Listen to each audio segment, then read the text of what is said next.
Hello guys! Dahil wala akong ulam, ito ang aking lulutuin. Ipa-fried ko tong isda. Ito yung tinapa. And then, kamatis, bawang sibuyas, luya, and talbos ng ampalaya. Walaan nyo kung anong lulutuin ko guys. Magluluto lang ako ng magluluto ako ng munggo. Pinapakuluan ko yung munggo muna. And then, saka ako siya i-gigisa. Yan guys, na-prepare ko na ang bawang, sibuyas, luya at kamatis.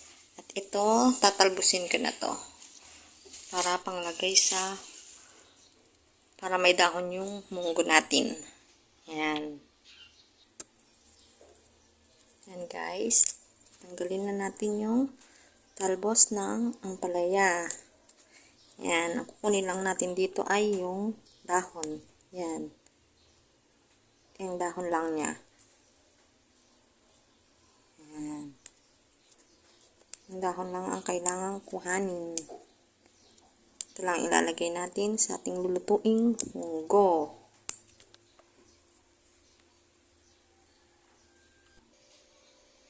Magpiprito muna ako ng partner ng aking munggo.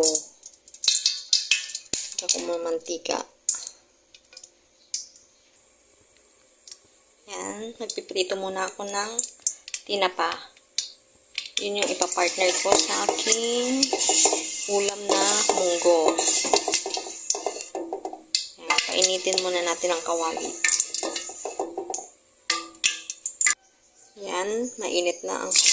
Lagyan natin ang ating tinapa. Ang cute na tinapa. Ito yung gusto kong pinapartner lang sa munggo. Pag nag-uulam ako ng munggo.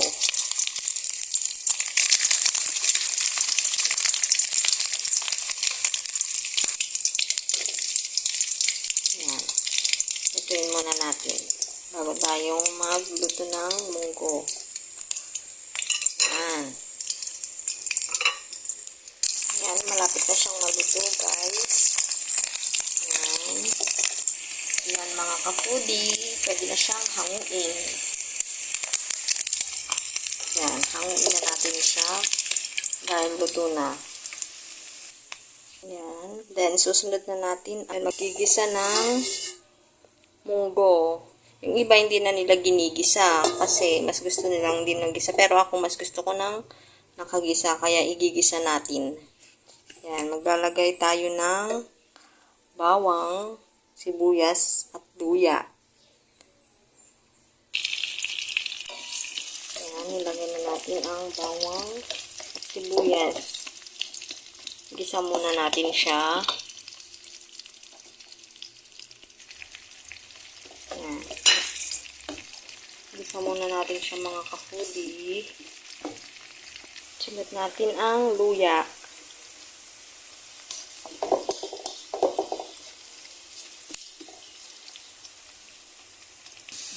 Yan, pag medyo brownish na, lagyan na natin yung kamatis.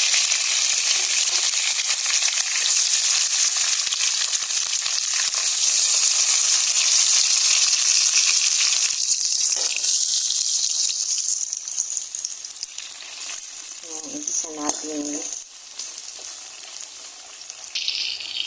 Yan. Pag okay na yung kamatis, nalagyan ko siya ng hipon na maliliit. Ayan, mga ka-foodie. Gusto ko siyang lagyan ng ganyan. Puros ang tawag nila dito. Sa Ilocano. Ayan. Siyang lagyan ng hipon. Puros.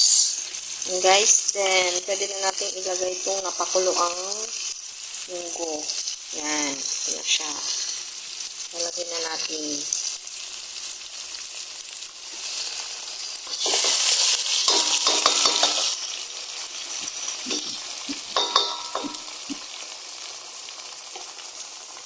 Halo na natin siya guys. Ito siya guys, oh. Yan. Lagay na natin. Yan, lagay na natin natin lahat. Yan, guys. Gusto ko medyo durog konti yung munggo. Yan. And then, i-mix natin. Mix lang natin. Lagyan natin siya ng mga seasonings na. Yan, kapag kumulo, lagyan na natin ng seasoning. Lagyan natin siya ng konting sabaw para may sabaw siya. Yan guys, nilagyan ko na siya ng konting sabaw para hindi siya ganong malapot. Yan. Ito, last na natin ilalagay itong ampalaya. Yan. Yan guys. Kumukulo na siya. Then, timplahin na natin siya. Lagyan natin ng mga seasoning. Lagyan natin ng magic sarap. Lagyan natin magic sarap. And then, patis. Yan. Lagyan natin patis. And then, tikman natin kung okay na yung lasa niya. Yan. Pag okay na yung lasa niya, lagay na natin ang dahon ng ampalaya. Yan. Yan. Okay naman na yung lasa niya.